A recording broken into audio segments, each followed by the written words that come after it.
ഇബ്രാഹിം അദ്ഹമിനെ കുറിച്ചുള്ള കറാമത്തുകളും വിഷയങ്ങളും എത്ര പറഞ്ഞാലും തീരില്ല. ഒരിക്കൽ അദ്ദേഹം നല്ല വിശന്നപ്പോൾ 1-2 ദിവസം അദ്ദേഹം പട്ടിണിയായി, 3-ാം ദിവസവും പട്ടിണിയായി. കഴിയുന്നത്ര പട്ടിണി അദ്ദേഹം സഹിക്കാൻ ഇഷ്ടമായിരുന്നു. ഒരു വഴിയുമില്ലാതായപ്പോൾ അദ്ദേഹം അള്ളാഹുവോട് പ്രാർത്ഥിച്ചു, അള്ളാഹുവേ, നിനക്ക് ഇബാദത്ത് ചെയ്യണമെങ്കിൽ കുറച്ച് ഉണക്കറൊട്ടിയെങ്കിലും എനിക്ക് കിട്ടിച്ചു തരണം, എന്നാലേ എനിക്കിനി അതിന് കഴിയൂ. ആ സമയത്താണ് മരുഭൂമിയിലൂടെ ഒരാൾ വന്ന് അയാളെ വീട്ടിലേക്ക് ഭക്ഷണം കഴിക്കാൻ ക്ഷണിച്ചത്. അങ്ങനെ ഒന്നും മിണ്ടാതെ അയാളുടെ പുറകെ പോയി അയാൾ അദ്ദേഹത്തിന് നല്ല ഭക്ഷണം റെഡിയാക്കി. അദ്ദേഹം ആവശ്യത്തിന് ഭക്ഷണം കഴിച്ചു. ആ സമയത്ത് വിളിച്ചു കൊണ്ടുപോയ ആതിഥേയൻ അതിഥിയുടെ കാൽക്കൽ വീണ് പൊട്ടിക്കരഞ്ഞു, മഹാരാജാവേ, എന്തൊരവസ്ഥയാണിത്? എന്നെ മനസ്സിലായോ? ഞാൻ അങ്ങയുടെ ഒരു ഭൃത്യനായിരുന്നു. അങ്ങ് പോയ വിഷമത്തിൽ എനിക്ക് കൊട്ടാരത്തിൽ നിൽക്കാൻ കഴിയാത്തതിനാലാണ് ഞാൻ അവിടുന്ന് ഇറങ്ങിപ്പോന്നതാണ്. ഈ വീടും സർവവും അങ്ങയുടേതാണ്. എല്ലാം ഞാൻ കൊട്ടാരത്തിലായിരുന്നപ്പോൾ അങ്ങ് തന്നതാണ്. അങ്ങ് ഞങ്ങളുടെ എല്ലാം കാര്യങ്ങൾ വളരെ ഭംഗിയായി നടത്തിയിരുന്ന രാജാവായിരുന്നല്ലോ. അയാൾ കരയാൻ തുടങ്ങി. ഞാൻ ഭക്ഷണം കഴിച്ചു, ഇനി ഞാൻ പോവുകയാണ്. എന്നിട്ട് അദ്ദേഹം പ്രാർത്ഥിച്ചു, അള്ളാഹുവേ, ഞാൻ ഒരു റൊട്ടി കഷ്ണം ചോദിച്ചതിനാണോ നീ ഇത്രത്തോനെ ഭക്ഷണം എനിക്ക് നൽകിയത്? ശുക്ർ ചെയ്തുകൊണ്ട് അദ്ദേഹം വീണ്ടും നടന്നു. കഴിഞ്ഞ അധ്യായത്തിൽ നമ്മൾ പറഞ്ഞത് ബൈത്തുൽ മുഖദ്ദസിലേക്ക് പോയ ഇബ്നു അദ്ഹം ഒരു വൃദ്ധനെ കണ്ടുമുട്ടിയതും ആ വൃദ്ധൻ ഇബ്നു അദ്ഹമിന്റെ മടിയിൽ കടന്ന് മരിച്ചതും അതിനുശേഷം അദ്ദേഹത്തിന്റെ അന്ത്യകർമ്മങ്ങളെല്ലാം ചെയ്തു. ഇബ്നു അദ്ഹം വീണ്ടും നടക്കാൻ തുടങ്ങി. ഏകദേശം ബൈത്തുൽ മുഖദ്ദസിനടുത്ത് എത്താനായപ്പോൾ ഒരു പട്ടാളക്കാരൻ അദ്ദേഹത്തിന്റെ മുന്നിലേക്ക് ചാടി വീണു. നീ ആരാണെന്ന് ചോദിച്ചു. ഞാൻ ഒരു അടിമയാണ്. നീ ഒളിച്ചോടുകയാണല്ലേ? അതെ, ഞാൻ ഒളിച്ചോടുകയാണെന്ന് പറഞ്ഞു. പട്ടാളക്കാരൻ അദ്ദേഹത്തെ പിടിച്ചു കെട്ടിക്കൊണ്ടുപോയി തുറുങ്കിലടച്ചു. ഒളിച്ചോടുന്ന അടിമകളെ പിടിച്ചുകെട്ടി തുറുങ്കിലെടുക്കുക എന്നത് ആ നാട്ടിലെ നിയമമായിരുന്നു.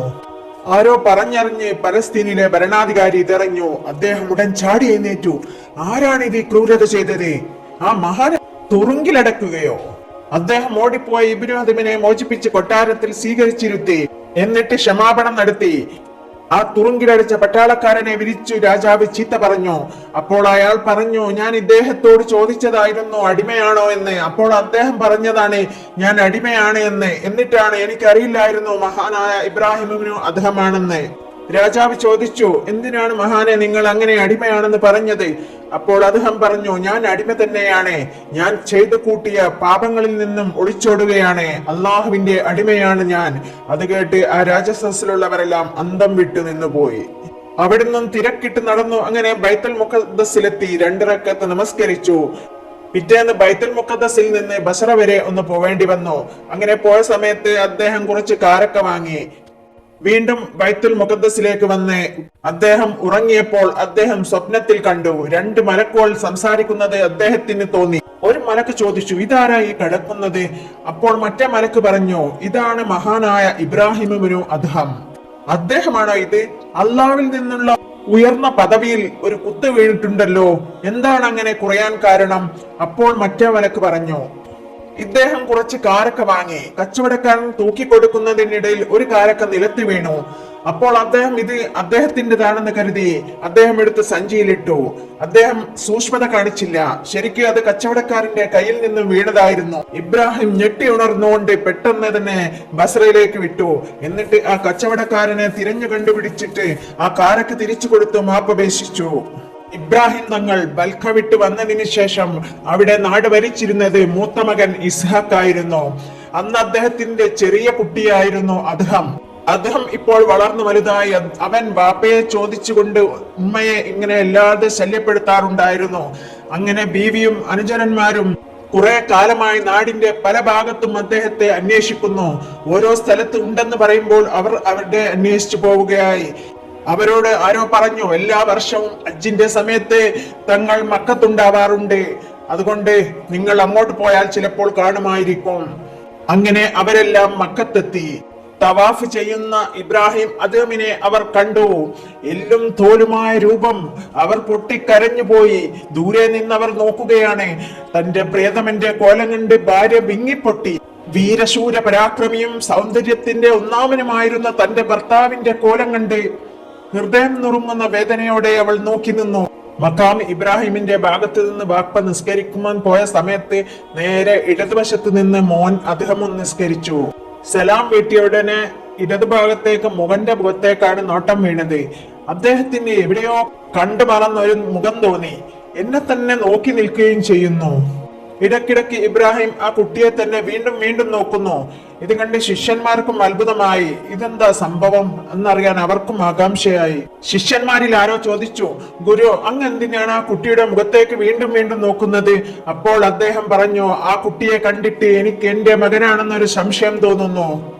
അത് പറഞ്ഞു തീരുമുന്നേ അദ്ദേഹം ഓടി വന്ന് ഇബ്രാഹിം റളിയല്ലാഹു അൻഹുവിനെ കെട്ടിപ്പിടിച്ച് ബാപ്പ എന്ന് പറഞ്ഞ് കെട്ടിപ്പിടിച്ചു കരഞ്ഞു. ബാപ്പയെ കാണാതെ ഇത്രയും നാൾ ഞാൻ ജീവിച്ചില്ലേ, ഇനി ബാപ്പ നാട്ടിലേക്ക് വരണം. ഇതെന്തൊരു കോലമാണ് ബാപ്പ. ബാപ്പ ഇതേപോലെ അവിടെ വന്ന് ജീവിച്ചോളൂ. ചെറുപ്പത്തിൽ കണ്ട മകനോട് ബാപ്പക്ക് ചോദിക്കാനുള്ളത്, മോനെ, നീ ഇൽമ പഠിച്ചിട്ടുണ്ടോ? നിനക്ക് ദീനുണ്ടോ? നിന്നെ ഉമ്മ നല്ല സൽക്കർമ്മയായിട്ടല്ലേ വളർത്തിയത്? ഇങ്ങനത്തെ ഓരോ ചോദ്യങ്ങളാണ് അദ്ദേഹത്തിന് ചോദിക്കാനുണ്ടായിരുന്നത്. ബാപ്പ, എനിക്കെല്ലാം അറിയാം, ഖുർആനും എല്ലാം എനിക്ക് എന്റെ ഉമ്മയെ പഠിപ്പിച്ചു തന്നിട്ടുണ്ട്. എന്റെ ഉമ്മ എന്റെ കൂടെയുണ്ട്. ബാപ്പയെ കാണാത്ത വിഷമത്തിൽ അവിടെയുണ്ട്. ബാപ്പയൊന്ന് എന്റെ കൂടെ വന്ന് ഉമ്മയെ കാണുമോ? അത് കേട്ട് ഇബ്രാഹിം റളിയല്ലാഹു അൻഹു ബേജാറിലായി. അദ്ദേഹം അള്ളാഹുവിനോട് ദുആ തരുന്നു, അള്ളാഹുവേ, വീണ്ടും എന്നെ നീ എന്റെ കുടുംബത്തിലേക്ക് എത്തിച്ചുകൊണ്ട് എന്നെ പരീക്ഷിക്കരുതേ. മകനാണെങ്കിൽ ബാപ്പയെ വിടുന്നില്ല, മുറുക്കി പിടിച്ചുകൊണ്ട് കരയുകയാണ്. ആ സമയത്ത് ഇബ്രാഹിം റളിയല്ലാഹു അൻഹു അള്ളാഹുവിനോട് ഹൃദയം പൊട്ടി പ്രാർത്ഥിച്ചു, ഒന്നെങ്കിൽ എന്റെ മകനെ, അല്ലെങ്കിൽ എന്നെ ഇവിടുന്ന് രക്ഷപ്പെടുത്തണേ നാഥാ. ഫസ്റ്റ് പറഞ്ഞത് മകന്റെ പേരാണ്. അള്ളാഹുവിന്റെ ഔലിയാക്കൾ എന്ന് പറയുന്നു, ആ സമയത്ത് അത് സംഭവിക്കും. അപ്പോൾ അസ്രാഹീൽ അലൈഹിസ്സലാം വന്നു, ആ മകന്റെ റൂഹ് പിടിച്ചു. ഇബ്രാഹിമിനെ കെട്ടിപ്പിടിച്ച മകന്റെ കൈ അയ്യാൻ തുടങ്ങി. അങ്ങനെ മോൻ വീണു. അത് കണ്ടു നിന്ന ശിഷ്യന്മാരൊക്കെ ഹൃദയം പൊട്ടി കരഞ്ഞുപോയി. ആ മഹാന്റെ കണ്ണിൽ നിന്നും കണ്ണുനീർ ധാരധാരയായി വന്നു. അദ്ദേഹം ശിഷ്യന്മാരോട് പറഞ്ഞു, കരയണ്ട, ആരും കരയേണ്ട ആവശ്യമില്ല. പാപിയായ ഇബ്രാഹിമിനും അദ്ദേഹമിനെ നരകത്തിലേക്ക് കൊണ്ടുപോവുകയാണെങ്കിൽ എനിക്ക് സ്വർഗത്തിലേക്ക് പോവാനുള്ള ഒരു പ്രതീക്ഷയായിട്ട് എനിക്ക് ഈ മകനുണ്ടാവും. അതുകൊണ്ട് നിങ്ങൾ ആരും കരയരുതേ. ഞാൻ ബൽക്കായിൽ നിന്നും വരുമ്പോൾ ഇവന് 1.5 വയസ്സ് മാത്രമേ ഉള്ളൂ. ഇപ്പോഴാണ് ഇവനെ ഞാൻ കാണുന്നത്. അപ്പോൾ അവൻ അള്ളാഹുവിനോട് നാളെ മാശറയിൽ വെച്ച് കരഞ്ഞു പറയും, എന്റെ പിതാവിനെ ഞാൻ 1.5 വയസ്സ് മുതൽ കാത്തു നിൽക്കുകയാണ്. എനിക്ക് എന്റെ പിതാവിനെ വേണമെന്ന് പറയുമ്പോൾ അള്ളാഹു എന്നെ സ്വർഗത്തിലാക്കും. അതെനിക്കൊരു പ്രതീക്ഷയാണ്. ഇബ്രാഹിം തങ്ങൾ മകന്റെ മയ്യത്ത് മക്കയിൽ തന്നെ കബറടക്കി. ശേഷം അദ്ദേഹത്തിന്റെ ശിഷ്യന്മാരെയും കൂട്ടി അവിടുന്ന് പെട്ടെന്ന് പോയി കളഞ്ഞു. പിന്നെയും പല അത്ഭുതങ്ങളുമായി കാലങ്ങൾ കഴിഞ്ഞുപോയി. ഒരു ദിവസം എങ്ങോട്ടെന്നില്ലാതെ ഇങ്ങനെ നടക്കുകയാണ്. നോമ്പ് നോറ്റും ജോലി ചെയ്തും അങ്ങനെ കാലങ്ങൾ കഴിക്കുകയാണ്. കരയിലൂടെയായിരുന്നു പോയിരുന്നത്. അപ്പോൾ അവിടെ ഒരു കപ്പൽ എങ്ങോട്ടോ പോവാൻ റെഡിയായി നിൽക്കുന്നത് കണ്ടു. അദ്ദേഹം ആ കപ്പലിൽ കയറി യാത്ര പുറപ്പെട്ടു. ആ യാത്രക്കാരിൽ ഒരു രസികനുണ്ട്. അയാൾ പല വിഡൽസുകളും പറഞ്ഞ് പൊട്ടിപ്പൊട്ടിച്ചിരിക്കുകയാണ്. അത് കേട്ട് മറ്റുള്ളവരും കുടുകുടാ ചിരിക്കുന്നു.